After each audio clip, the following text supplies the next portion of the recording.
गोलंदाजी आहे, फक्त नुसता स्टार्ट घेऊन प्रणव घेऊन एकदम वेगाने जाऊन गोलंदाजी केली म्हणून चांगली गोलंदाजी नसते, तर व्हेरिएशन महत्त्वाचा असतो, लाईन लेंथ खूप महत्त्वाची असते आणि तोच मात्र या ठिकाणी संयमी गोलंदाजी पाहायला मिळाली सचिन पाटील साहेबांच्या माध्यमातून. अतिशय सुंदर अशी गोलंदाजी. विकेट जरी मिळवता आली नसली तरी मात्र 4 धावा दिल्या गेल्या.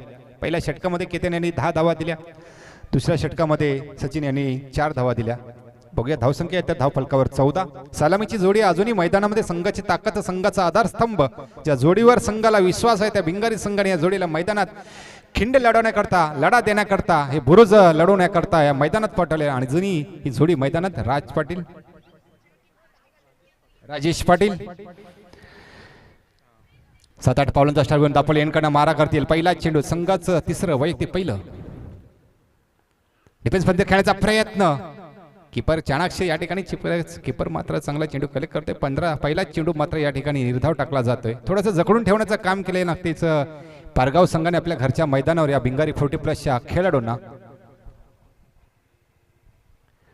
जागरण खेळण्याचा प्रयत्न, सातत्याने मी सांगत असतो आपला फुटवर्क आहे ना तो महत्वाचा आहे, मुवमेंट महत्वाची आहे.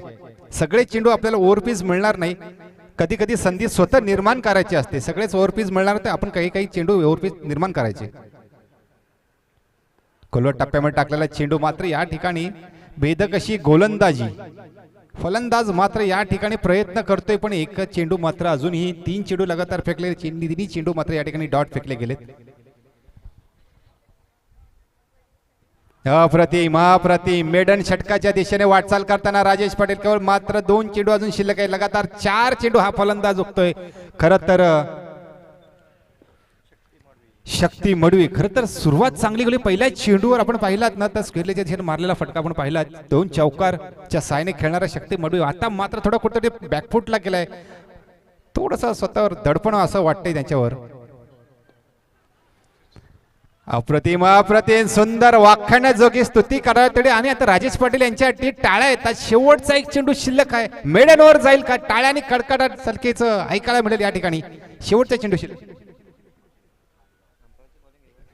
शेवटचा चेंडू